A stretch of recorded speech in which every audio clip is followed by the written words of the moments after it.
irregular periods என்னதான் பண்றது? உங்க பிரச்சனைகளை கட்டுப்படுத்த லயன் டேட் சிரப் தினமும் 2 ஸ்பூன். சொல்லுங்க, என்ன சொல்லுங்க?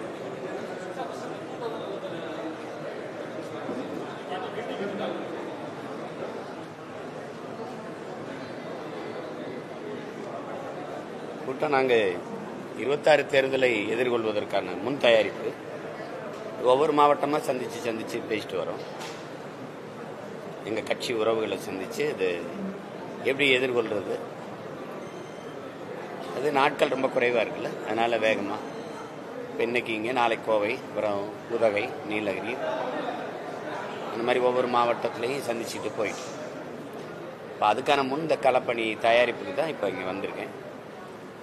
அது தொடர்ச்சியாக நடக்கிறது தான். இது ஈரோடோடு திரும்பி போயிட்டேன் போன தடவை. இப்போ திருப்பூர்லேருந்து தொடங்க வேறு ஏதாவது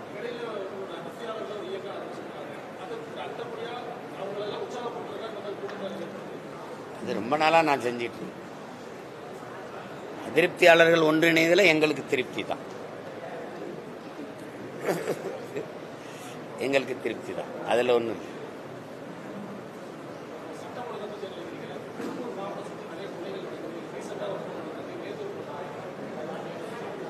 சட்டம் இருக்கு, ஒழுங்கா இருக்காங்கிறது தான் பிரச்சனை. இங்கே அது இருக்கிறது இல்லை. ஏன்னா இங்கே குற்றங்கள் தடுக்கணுங்கிற நோக்கம் இல்லை, அதுக்கான செயல்முறை இல்லை. உங்களுக்கு தெரியுது என்னன்னு.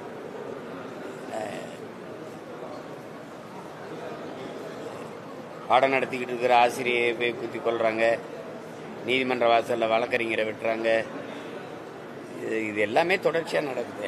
அது ஒன்றும் நீங்கள் கேள்வி கேட்குற அளவுக்கு இருக்குது சட்டமும் ஒழுங்கும்.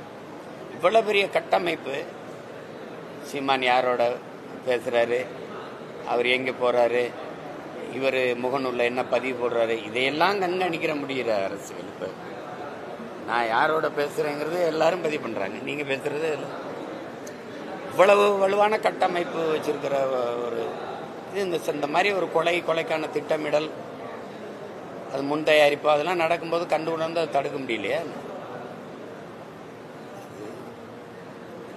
ஒரு கொடுமை தான்.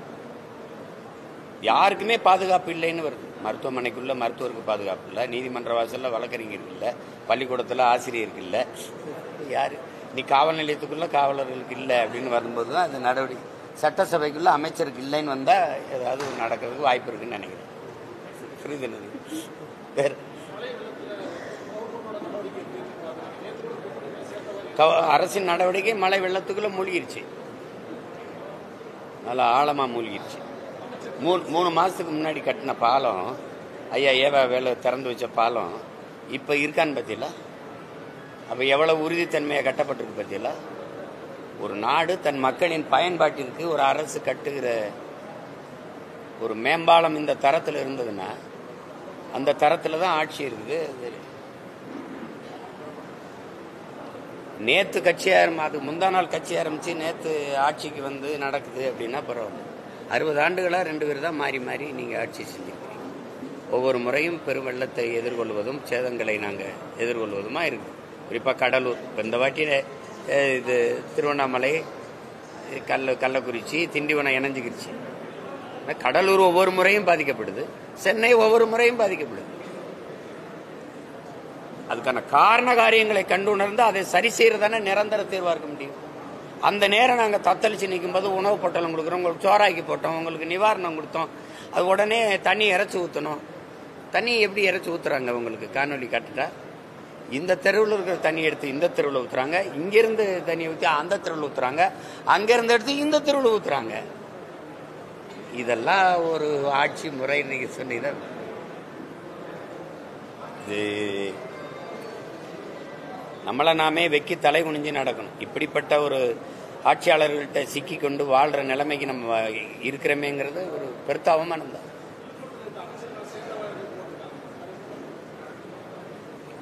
அது செலவுக்கு போட்டா போயிடும், அது துவைச்சா போயிடும். ஆனா அவங்களால ஏற்பட்ட இந்த நாட்டுக்கும் மக்களுக்கும் ஏற்பட்ட தீமைகளை யார் துடைக்க? சொல்லுங்க, நீங்க சொல்லுங்க. மண்ணை மக்களை பேரன்பு கொண்டு காதலிக்காதவன்ட்ட ஆட்சி போகக்கூடாது. ஒரு பெண்ணை தன் உயிருக்கு மேலாக நேசிக்கிறவனுக்கு கட்டி கொடுத்தா தாங்க அந்த பொண்ணை வச்சு ஒழுங்கா வாழ்வான். ஊதாரி பயில்களுக்கு கேவலம் கட்டவன், கேடு கட்டவன், குடியாரன், சூதாடி கட்டி கொடுத்தா எப்படி இருக்கும்? அந்த கதை தான் இது. 60 ஆண்டுகளா என் மண்ணை மண்ணுனா என்னன்னே தெரியல. தாய்ப்பாலும் தண்ணீரும் உங்களுக்கு மலிவா கிடைக்கிறதுனால இந்த மண்ணை எவனும் மதிக்கிறது இல்லைன்னு ஐயா வைரமுத்து அவர்கள் எழுதின கவிதையை தான் சொல்ல வேண்டியது. அவனுக்கு அது அருமை புரியல. காலுக்கு கீழே மிதிபடுறதுனாலே இந்த மண்ணை அவனுக்கு சாதாரணமா பட்டுருச்சு. இது மண்ணா? தாயின் மடி இல்லையா? எல்லாத்தையும் வெட்டி தின்றணும். மலையை வெட்டி தின்றணும், மரத்தை வெட்டி தின்றணும், மண்ணி தின்றணும், பூமியை குடஞ்சு மீத்தேன் ஈத்தேன் எடுத்துடணும். அப்புறம் என்ன இருக்கும்? அப்புறம்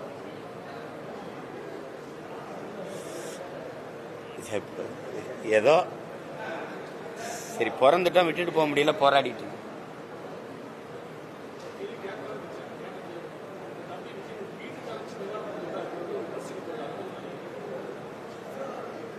கொடுக்கணும்னு நினைக்கிறாரு. இப்போ என்னை மாதிரி இப்போ நான் 7, 8 அந்த இது எல்லாம் போய் களத்துக்கு போவேன். நான் ஏற்கனவே போய் நிற்பேன் மக்களோட மக்களாக.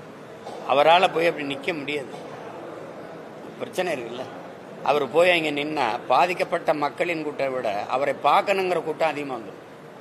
அப்புறம் அந்த பிரச்சனையை வேற சமாளிக்கணும். நீங்க அங்க போய் கூட்டம் கூடி அதனால பாருங்க அவரை பார்க்க இவ்வளவு பேர் கூட்டிட்டாங்க, அந்த பாதிக்கப்பட்ட மக்களுக்கு உரிய அளவுல செய்ய முடியல இதெல்லாம் அப்படின்னா அதுக்கு ஒரு விமர்சனத்தை வைப்பீங்க.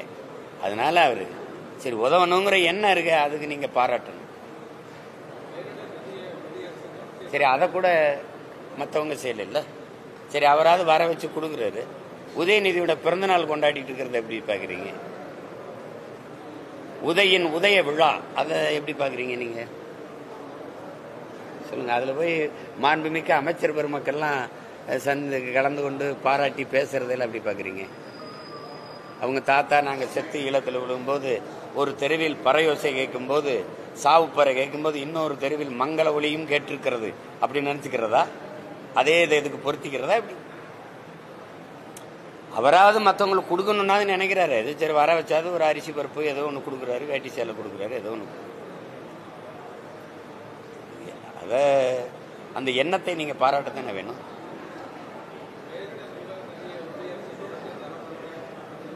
நீங்க ஒன்றிய அரசுக்கு ஏன் வரி கொடுக்குறீங்க? ஒன்றிய அரசே உங்க அரசு தானே, உங்க சம்பந்தி அரசு தானே.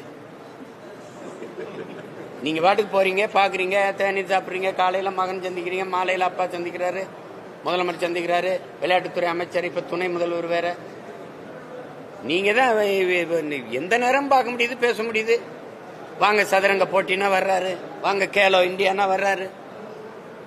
அவரோட தான் நீங்க ரொம்ப சாதாரணமா பொண்ணு எடுத்த சம்பந்தி குடும்பம் மாதிரி பேசிக்கிறீங்க. அதை பேசி எங்களுக்கு உரிய நிவாரணத்தை வாங்கி தர வேண்டியது தானே. பேரிடர் காலங்களில் உனக்கு உரிய நிதியை தரமாட்டேங்கிறான்ல, நீ எதுக்கு வரி கட்டுற? ஒரு கேள்வி நீங்க சொல்லுங்க. இந்தியாவை ஆண்டு கொண்டிருக்கிற இந்த இந்திய ஒன்றிய அரசுகள் இருக்குல்ல, இது காங்கிரஸ் அரசு, பாரதிய ஜனதா, காசு ஏது? மத்திய அரசு நிதின்னு ஒண்ணு சொல்றாங்கல்ல, அந்த நிதி ஏது? இந்த மத்திய அரசுக்குன்னு வருவாய் பெருக்கத்துக்கு என்று எதுவும் இருக்கா? தொழில் இருக்கா? இல்ல ஏதாவது இருக்கா? மாநில அரசுகள் கொடுக்கிற நிதி தானே. முதல் இடத்துல மகாராஷ்டிரா, 2வது இடத்துல இருக்கிறவன் இந்தியாவில் நான் தானே. எனக்கு இந்த புயலை தான் நீங்க சொல்றீங்க. பெஞ்சாலோ ஏதோ ஒரு புயல் வந்திருக்கு சாகுனா அதுல கொடுக்கு. தானேக்கு, ஓகிக்கு எதுக்கு கொடுத்துருக்கீங்க?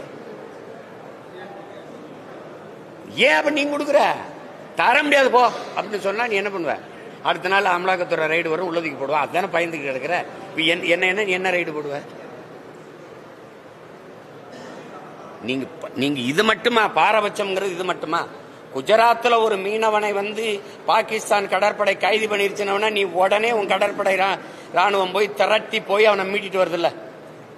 850 பேரை சுட்டிருக்கான்ல எங்களை இதே இந்திய கடலுக்குள்ள. எத்தனை பேரை கைது பண்ணி உள்ள போட்டிருக்கான்? படகை பறிச்சிருக்கான், வலையை கிழிச்சிருக்கான், சிறை பிடிச்சிருக்கான், சித்திரவதை பண்ணிருக்கான். ஒரு தடவை கூட இப்படி வெட்டி பிடிச்சு தடுக்கல எங்களை. என்னை நீ வச்சிருக்கிறதே என் நிலத்தின் வளத்துக்கும் என் வரிக்கும். கடைசி நேரத்தில் 5 வருஷத்துக்கு ஒரு தடவை போடுற வாக்குக்கு. வேற என் வாழ்க்கை பத்தி கவலை இருக்கா? என் உணர்வை பத்தி, என் உயிரை பற்றி, என் உரிமையை பத்தி, என் ஓட்டை பத்தி தான் உனக்கு கவலை இருக்கு. இதை பத்தி கவலை இருக்கா? அப்ப எதிர்த்து என்ன சண்டை போட்டிருக்கீங்க நீங்க? பேரிடர் காலங்களில் என் மக்கள் சிக்கி தவிக்கும் போது எனக்கு உதவுவதற்கு நீ பணம் தர மாட்ட. அந்த மக்களின் காசுல தான் உனக்கு வரி வருது. தர முடியாதுன்னு சொல்றதுக்கு எவ்வளவு நேரம் ஆகும்? வெள்ளக்காரங்காலத்துல தான் வரி கூட இயக்கமா? இந்த கொள்ளக்காரங்காலத்துல போராட முடியாது, தர முடியாது. உன்னால முடிஞ்சதை பாருன்னு சொன்னா மத்திய அரசு ஃபண்டு, மத்திய அரசு சென்ட்ரல் கவர்மெண்ட் ஃபண்டு. உனக்கு ஏது ஃபண்டு? இங்க வா மண்டு, உனக்கு ஏது ஃபண்டு சொல்லு. மாநிலங்கள் நாங்க கொடுக்கிற காசு தான், அதை வாங்கி வச்சுக்குவாங்க.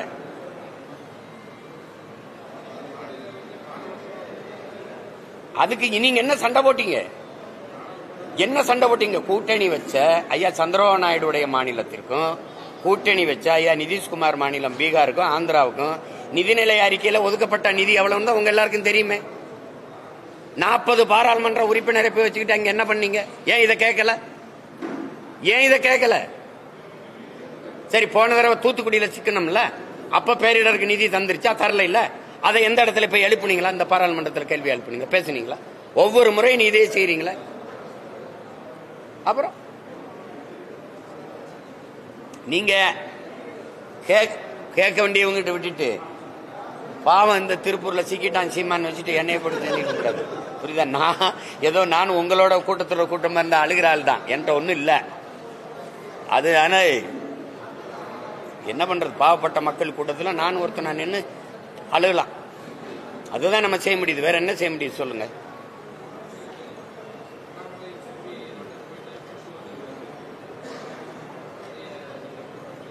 அது வரவேற்கிறேன், தம்பியை வாழ்த்துறேன், படிச்சுட்டு வந்ததுக்கு வாழ்த்துக்கள், அவ்வளவுதான்.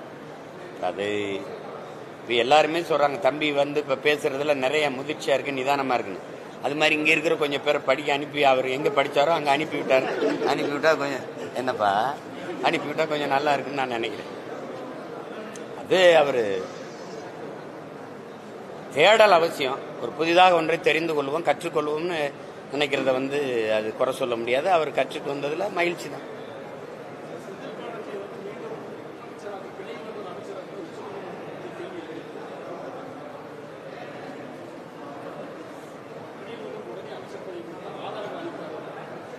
இந்த குதிரை பந்தயம், இந்த கார் பந்தயம் எல்லாம் நீங்க எப்படி நினைப்பீங்க? உங்களுக்கு தெரியும், எப்படி சொல்லுவீங்க? அதெல்லாம் பணக்காரங்க. அது மாதிரி இது இந்த பெரியவங்களுடைய பஞ்சாயத்து, அதில் நம்ம ஆலமர பஞ்சாயத்து, நம்ம போய் அதில் பேச முடியாது. இப்போ இதெல்லாம் வந்து இவ்வளவு நாள் என்ன பண்ணுச்சு? அவங்க பேசி தானே வெளியில எடுத்துட்டு வந்தாங்க. இப்பதான் அவர் மந்திரியானது தெரியுமா? அவங்க சொல்லுங்க, நீங்க சொல்லுங்க. நீங்க இங்க ஐயா பொன்முடியுடைய பதவியை ஒரு நீதிமன்றம் பறிக்கும். ஒரு 3-4 மாசம் கழிச்சு திருப்பி அதே வழக்கு, ஒரே நாடு, ஒரு இன்னொரு நீதிமன்றத்துக்கு போனோம்னா இல்ல அதெல்லாம் ஒரு மந்திரியா இருக்கலாம்னு. இது மாதிரி உலகத்துல ஒரு நாடும் சட்டமும் நீதியும் நீங்க எங்க பாத்திருக்கீங்களா? ஒரு வழக்குக்கு 3 நீதி இருக்கும். கீழமை நீதிமன்றம் குற்றம்னு சொல்லும், இந்த உயர் நீதிமன்றம் விடுதலைன்னு சொல்லும், அப்புறம் உச்ச நீதிமன்றத்துக்கு போனீங்கன்னா அது குற்றம்னு சொல்லும். அம்மையார் ஜெயலலிதா வழக்குல என்ன நடந்ததுன்னு உங்களுக்கு தெரியுமில்ல ஒவ்வொன்றும். அது மாதிரிதான் இது. அது பெரியவங்க விளையாட்டு, அதுல நாங்க சின்ன பிள்ளைய வேடிக்கை தான் பார்க்க முடியும். சரி, விளையாடுங்க, மகிழ்ச்சி.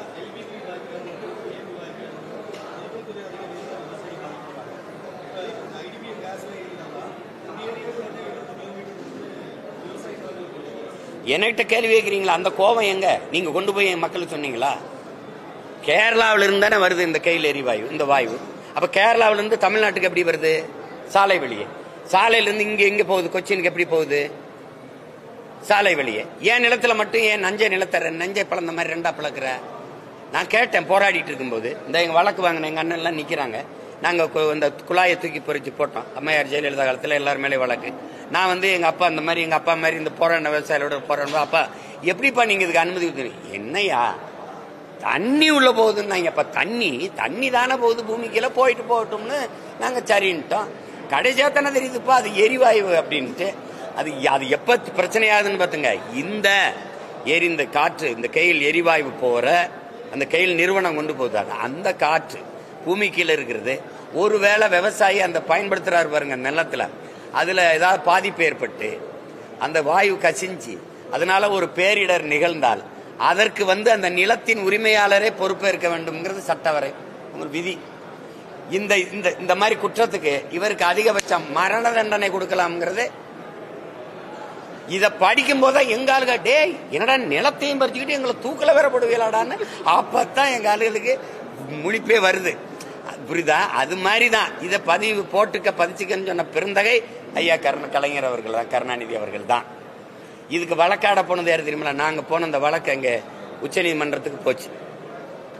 அந்த வழக்கு இந்த கையில் எரிவாவே வேற பக்கமா சாலை வெளியே மற்ற மாநிலங்களை புதைக்கிறது போல சாலை வெளியே நெடுஞ்சாலை வெளியே கொண்டு போங்கன்னு சொல்லி வழக்கு.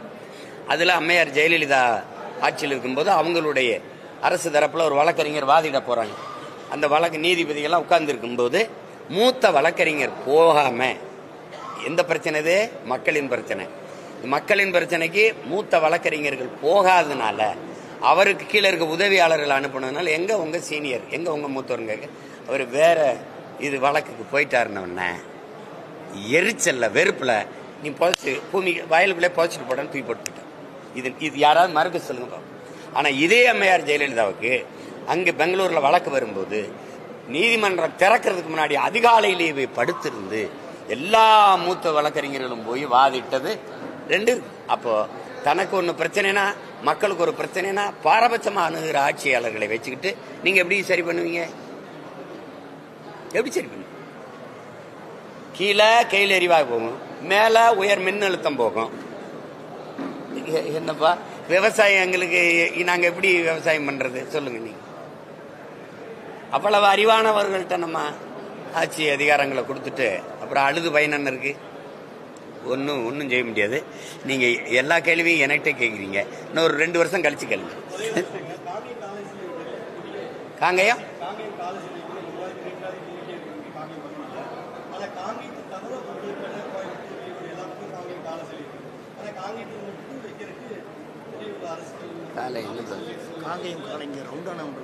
சிலையா?